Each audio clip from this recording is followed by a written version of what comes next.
David Wilson sat in his car, feeling the quiet comfort of the evening settle around him. His thoughts drifted peacefully as he waited for his wife Julia, who had just run inside to pick up a few things from a nearby store. The golden-orange glow of the setting sun cast a gentle light on the street, giving everything a calm, almost serene quality.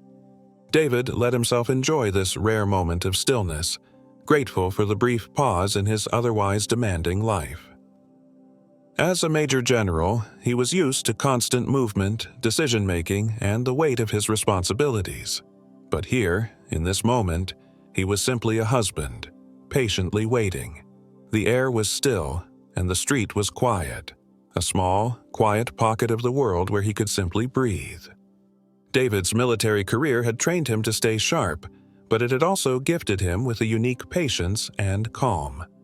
He could sit still when needed, blending into the background, observing his surroundings without drawing attention to himself.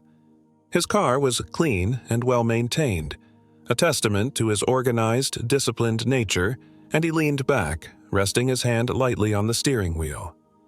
Every once in a while, he glanced at the store entrance, catching brief glimpses of shoppers as they passed in and out. He was so focused on the pleasant routine of waiting that the approaching police cruiser barely registered at first. The sound of the engine grew closer, and soon enough, David noticed it, a lone police car slowing as it neared him. The officer inside seemed to be scanning the area, his gaze landing on David's car. David's instincts, honed by years of leadership and experience, picked up on the subtle tension that now entered the scene. His shoulders straightened ever so slightly as he shifted his attention to the approaching vehicle, noting every detail.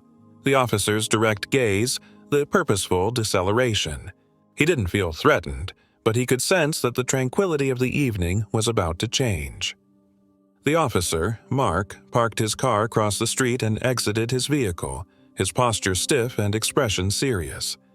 He walked over to David's car with a look that was more than a casual glance. It was a scrutinizing glare. David noticed the slight narrowing of Mark's eyes, the way his hand hovered near his belt, and he understood immediately that this wasn't a routine encounter. David felt the calm in his chest give way to a familiar but unwelcome sensation, a guardedness he'd felt in tense situations before, though it usually wasn't on home soil. Mark knocked on the window with a curt, sharp tap. David rolled it down, giving him a neutral look, waiting for the officer to speak. The first words out of Mark's mouth were a question, thinly veiled in suspicion. "What are you doing here?" David kept his tone calm as he explained that he was waiting for his wife, but Mark's gaze didn't soften. Instead, he leaned in closer, his eyes hardening as he looked David over, scrutinizing him as if looking for a reason to doubt his story. The quiet judgment in Mark's eyes was unmistakable. David sensed the shift in tone immediately.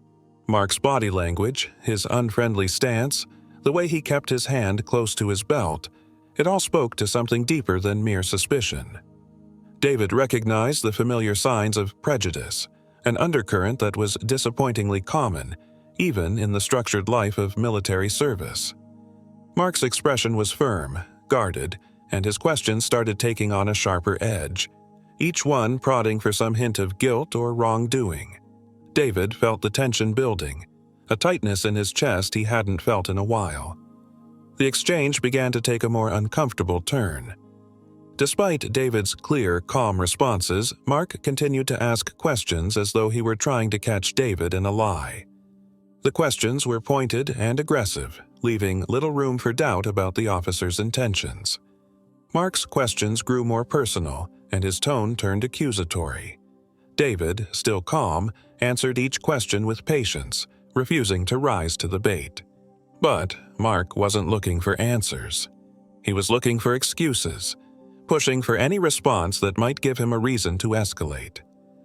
With each question, Mark's tone became sharper, his words laced with a growing hostility. It was no longer just a case of curiosity. It was suspicion, coated in the bitter veneer of prejudice. David felt the weight of Mark's disdain pressing down on him, heavy and unspoken. He could feel the layers of assumption and judgment thickening the air between them. This wasn't about David waiting in his car. This was about something darker. a shadow of discrimination that had followed him in different forms throughout his life. As the minutes passed, Mark's demeanor shifted from merely aggressive to openly confrontational. He demanded that David step out of the car. David could feel the situation growing more heated, but he maintained his composure, exiting the vehicle as instructed. Mark's tone was sharp, almost taunting, and David felt the sting of disrespect. But he stayed calm, knowing that escalation on his end would only fuel the fire. However, Mark's patience seemed to be thinning, and his frustration was visible in his clenched jaw and narrowed eyes. The officer's aggression took on a physical edge as he stepped closer, his stance more intimidating, his movements abrupt. Mark's hand rested on David's chest, giving him a rough push. David stood firm, his patience now seriously tested. The calmness in his eyes was met with a hard slap of Mark's aggression. At that moment, the officer decided to push his authority further, raising his voice, challenging David as if his presence was some inherent offense. David could feel the steady pulse of anger building, the deep resentment of being treated with such hostility, the sting of a baseless accusation wielded like a weapon. And then, as if to punctuate the officer's rage, Mark swung. The punch was sudden, a hard blow that caught David across the jaw, making his head snap back. In the stunned silence that followed, David regained his balance, the sting of the hit settling in, but he remained upright, his military composure intact even under this assault. David looked at Mark, his expression unwavering, his eyes still steady. The force of the punch didn't unnerve him. He'd faced worse in his line of work, but it left an indelible mark on the encounter, a shift from suspicion to outright violence. The air around them was charged with the weight of what had just happened, an act of hostility that no uniform could excuse. In that brief moment after the strike, as David stood tall and silent, the dynamic had changed irreversibly. But the tables were about to turn in a way that Mark could never have anticipated. As David stood in the tense silence that followed the punch, the unmistakable sound of approaching footsteps broke through. Julia, his wife, was returning from the store. She walked with purpose, and as she took in the scene, David standing steady yet bruised, and Officer Mark still looming with aggression, her eyes narrowed. The calm patience Julia had was similar to David's, but in this moment, it was mixed with a fierce protectiveness and determination. Her presence immediately changed the atmosphere, a quiet but powerful force that did not go unnoticed by Mark. She looked at David, a brief, knowing glance passing between them. He gave a slight nod, conveying without words that he was unhurt. But Julia's gaze quickly returned to the officer, her eyes sharp with indignation. Without hesitation, Julia pulled out her phone and began recording, her voice clear and steady as she addressed Mark, making her disapproval known. She calmly asked for his badge number, her tone leaving no room for negotiation. Mark, caught off guard, took a step back, his aggression giving way to a flicker of uncertainty. In the seconds it took for him to realize that his actions were now under a public spotlight, his stance shifted, his confidence faltering. David stood quietly, watching as his wife's assertiveness took center stage, her presence filling the space with a demand for accountability that even Mark couldn't ignore. But Julia didn't stop there. She tapped a few more times on her phone, her fingers swift, and within moments she was on a call with the police commissioner. Her voice remained steady, measured, but there was an unmistakable authority to her words. Julia wasn't just any bystander. She was the daughter of a respected senator, and her connections were as undeniable as her resolve. As she spoke, Mark's face paled, the realization of the situation sinking in. His earlier arrogance drained away, replaced with a dawning recognition of the consequences he now faced. Around them, a small crowd had begun to gather, passers-by drawn in by the unusual scene unfolding before them. Phones emerged as people began recording, capturing every moment of the encounter. Mark shifted uneasily under the scrutiny, the once private confrontation now public, every move he made under the judgmental gaze of a growing audience. The weight of their stares, their murmured words, pressed in on him, a silent reminder that his actions would not go unnoticed. For the first time, Mark found himself on the defensive, the power he'd wielded so freely now slipping from his grasp. Julia's calm words with the commissioner underscored the gravity of the moment.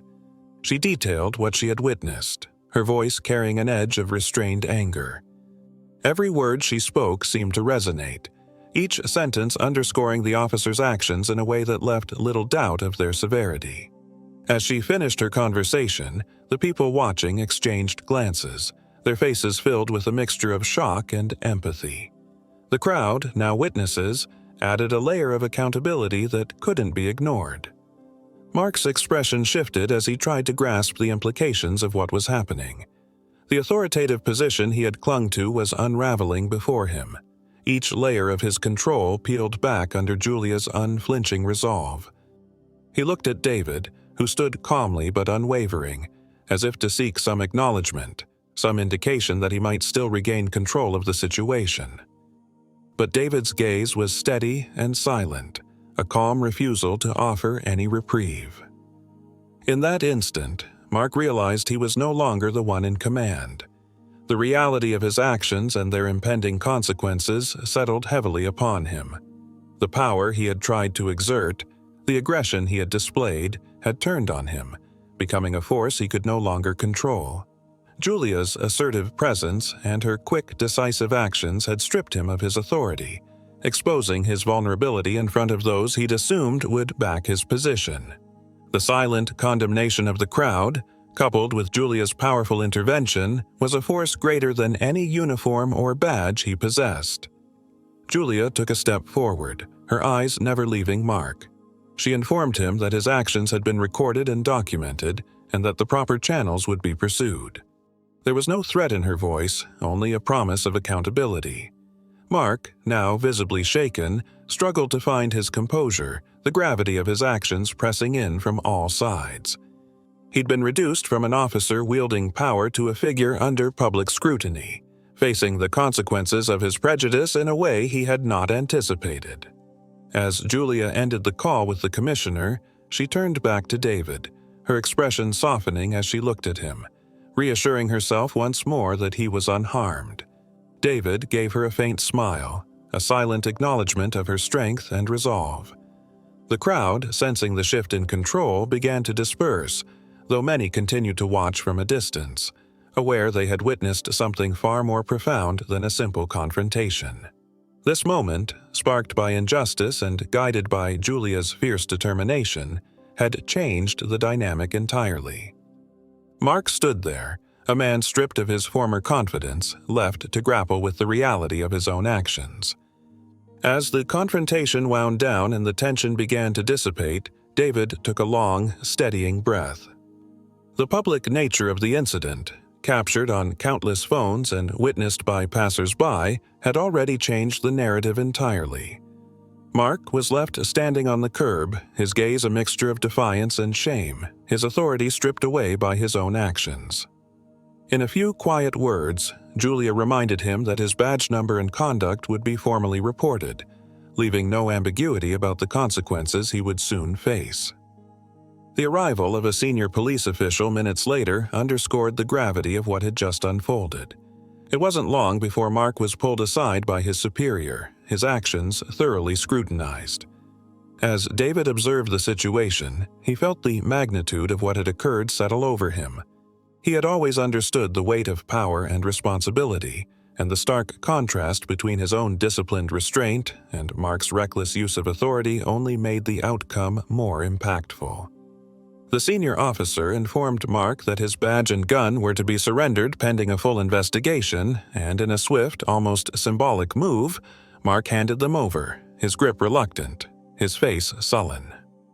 David felt a surge of emotion as he watched, knowing this act was more than just a disciplinary measure. It was a step toward justice, however small, for the countless instances of prejudice and misconduct he'd witnessed over the years. For a moment he considered pressing charges, allowing the full weight of the law to address the attack and humiliation he had endured. But as he looked at Mark, now facing the repercussions of his own choices, David made a different decision. He knew that taking an aggressive stance himself could easily perpetuate a cycle of resentment, an anger that would keep Mark entrenched in his hostility rather than learning from his actions. With a calm resolve, David addressed the senior officer, making it clear that he would not be pressing formal charges. He explained that the revocation of Mark's badge and the internal investigation were sufficient for him.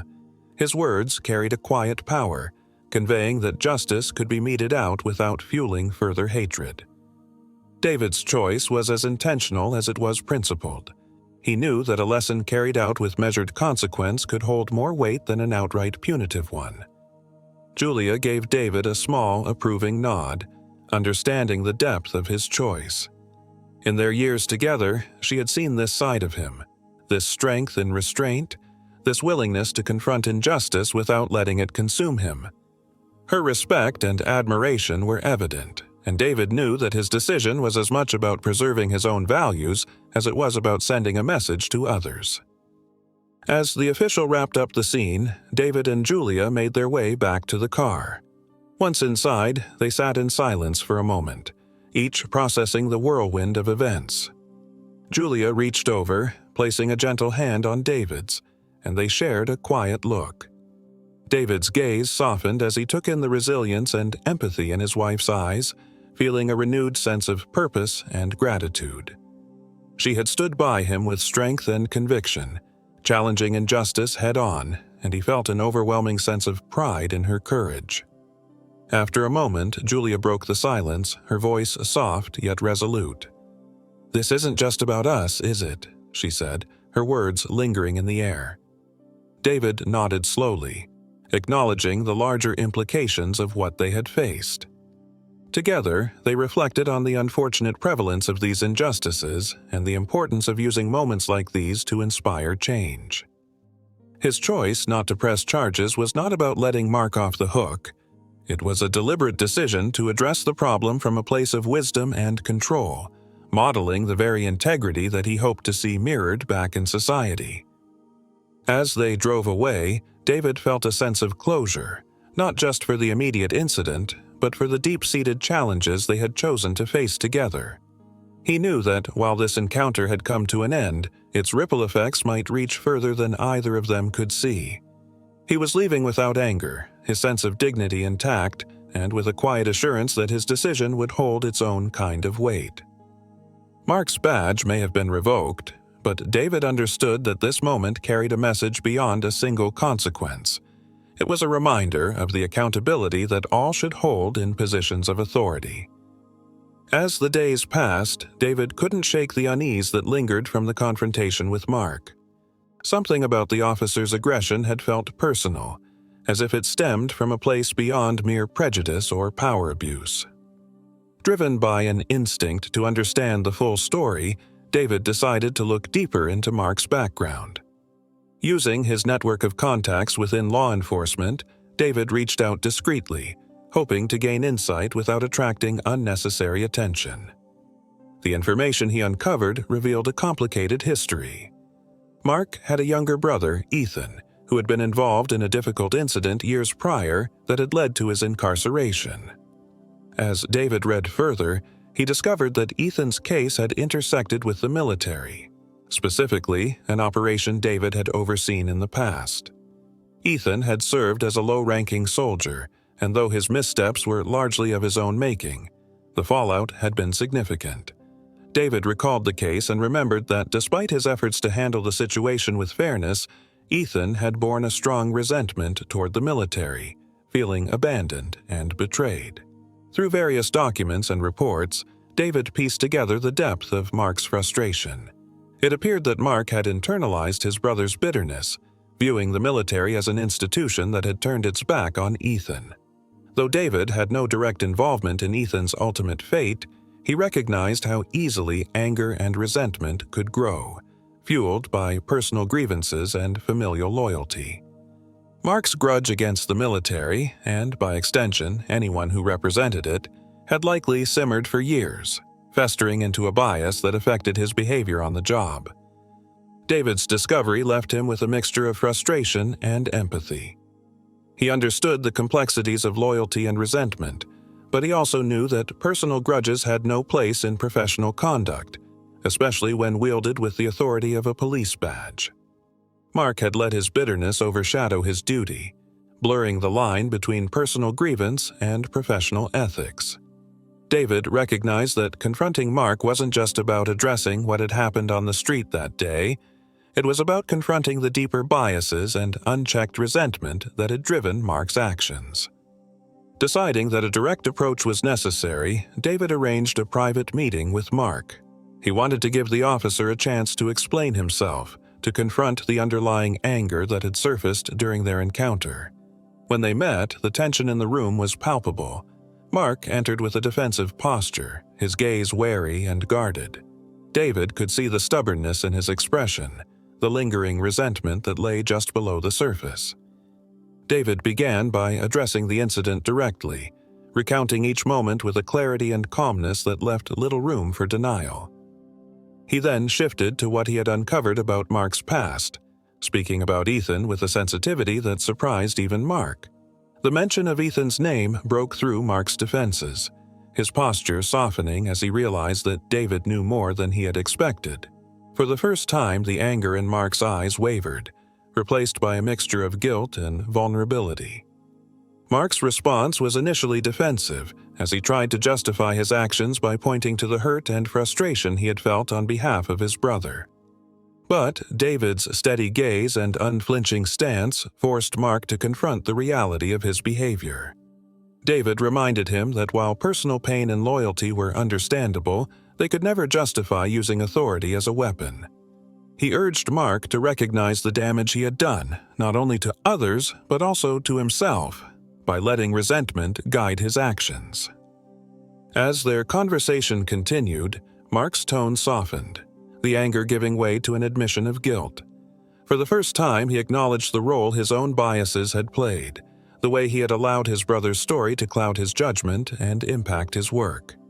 David listened patiently, letting Mark reach his own conclusions, guiding him toward a place of accountability without needing to force it upon him. It was a difficult conversation, one that peeled back layers of hurt and bitterness that had lingered for years. By the end of their meeting, Mark agreed to confess to his misconduct, acknowledging the need to take responsibility for his actions. David could see the shift in Mark's demeanor, the sense of relief that came from finally confronting his mistakes and understanding the real consequences of unchecked prejudice. The legal ramifications would follow, but David knew that this confrontation had been the true turning point, a moment that forced Mark to see beyond his own pain and begin the journey toward accountability. For David, this meeting marked a quiet but powerful victory. It wasn't just about a single apology or admission of guilt. It was about chipping away at the deeper biases that affected more than just one encounter. He felt a sense of closure, knowing that he had taken a step beyond his own justice to ensure that Mark understood the real impact of his actions. As David left the meeting, he carried with him a renewed commitment to confronting systemic biases, understanding that while his influence might be small, each choice to engage with compassion and accountability could ripple outward, creating change in ways both seen and unseen. A few weeks after the confrontation with Mark, David received a formal letter from the police commissioner. The envelope was crisp and official, but as he read the letter, he felt a genuine sincerity in its tone. The commissioner expressed gratitude for David's patience, explaining that the incident had sparked a broader examination within the department.